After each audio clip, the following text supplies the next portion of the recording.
নমস্কার, সুভদ্রা রান্নাঘরে আমার সকল দর্শক বন্ধুকে জানাই স্বাগত। আমি শিউলি। আজকে দেখো আমি দুধ নিয়ে এসেছি কিছুটা ফুল ফ্যাট 1 লিটার দুধ নিয়ে নিলাম তো আমি দুধ দিয়ে আর সামান্য কিছু ঘরে থাকা উপকরণ দিয়ে মালাই কুলফি বানিয়ে দেখাবো তোমাদের। প্রথমে দুধটা আমি দিয়ে দিলাম, দুধটা আগে ফুটিয়ে নিই, ভালো করে ঘন করে নিই, তারপর তোমাদের দেখাচ্ছি আমি কি করছি। দুধটা রেডি হতে হতে আমি কতগুলো কাজু নিয়ে নিয়েছি, ব্লেন্ডারের মধ্যে নিয়ে দিলাম, আর একটু চিনি নিয়েছি পরিমাণ মতো। এবারে এগুলোকে আমি গুঁড়ো করে নিয়ে আসছি। দেখো আমার দুধটা অনেকটা ঘন হয়ে গেছে। এবারে আমি ওর মধ্যে কি দিচ্ছি দেখো, একটু কেশর দেব,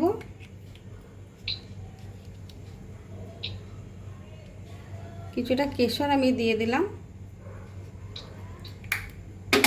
কালারটা ভারী চমৎকার আসবে। এবার আমি কি দিচ্ছি দেখো, এই যে কাজু আর কালারটা চেঞ্জ হয়ে গেল পুরো কেশর দেওয়ার পরই। যাই হোক, কাজু আর যে চিনিটা আমি গুঁড়ো করে নিয়েছি সেটা আমি এবারে দিয়ে দিচ্ছি, অল্প অল্প করে দিচ্ছি আর মিক্সড করছি। হ্যাঁ, কারণ কাজু দেওয়া আছে যেহেতু তলায় লেগে যাওয়ার সম্ভাবনা থাকবে।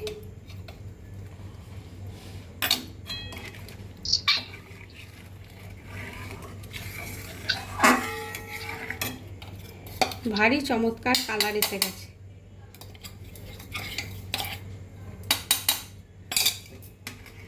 কেশরটা দেওয়ার পরেই কালারটা পুরো চেঞ্জ হয়ে গেল।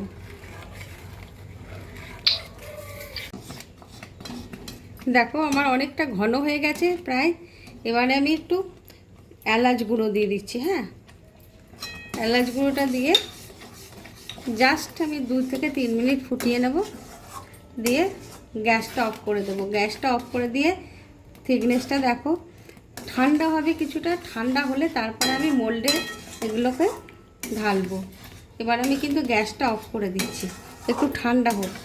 হ্যাঁ, তোমরা এইভাবে অবশ্যই বানাবে। এতই সহজ এই মালাইটা কুলপিটা বানানো যে কিছু বলার নেই। ঘরে সামান্য কিছু উপকরণ, কিছুই না, দুধ, কাজু, এগুলো তো সকলের ঘরে অ্যাভেলেবেল, আর চিনি আর কেশর আমি দিয়েছি, ছিল, তোমাদের কাছে থাকলে অবশ্যই দেবে, আর না হলে কী করবে, দুধকে চিনিকে ক্যারামেল করে নিয়ে একটু দিয়ে দেবে, কালারটা চলে আসবে।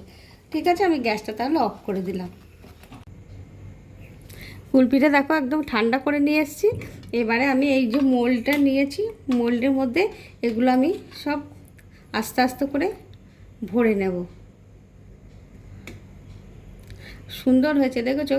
আর ঠান্ডা হওয়ার পরে কি বলো তো, আরও জমে গেছে, মানে ঘন হয়ে গেছে পুরো।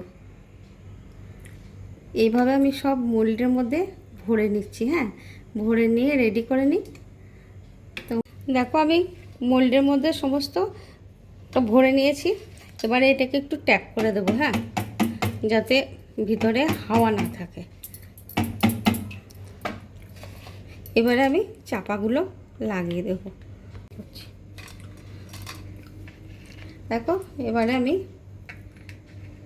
এই যে কাঠিগুলো দিয়ে দিচ্ছি। এবারে আমি কি করবো বলো তো, এটা ফ্রিজে রেখে দেবো 6-7 ঘন্টার জন্য। 7 ঘন্টার মতো রেখে দেবো ফ্রিজে, তারপরে তোমাদের নিয়ে এসে আমি দেখাচ্ছি। দেখো আমি 6-7 ঘন্টা পরে নিয়ে চলে এসেছি। এবারে আমি তোমাদের একটু বের করে দেখাই।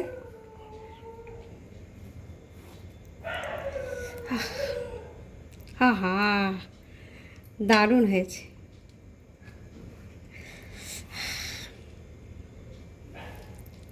দেখেছো, ভারী চমৎকার এসছে।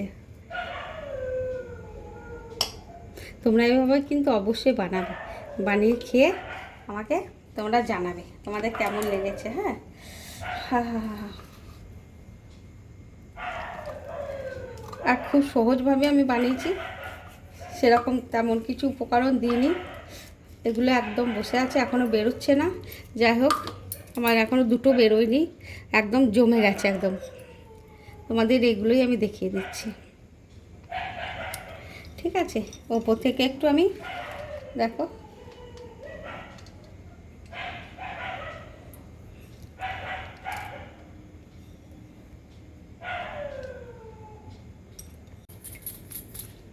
দেখো আমার কুলফি একদম রেডি এবং সার্ভ করে দিয়েছি। তোমরা এভাবে অবশ্যই বানাবে, বানিয়ে খাবে, খেয়ে আমাকে কিন্তু জানাবে তোমাদের আমার এই কুলফির রেসিপি কেমন লেগেছে।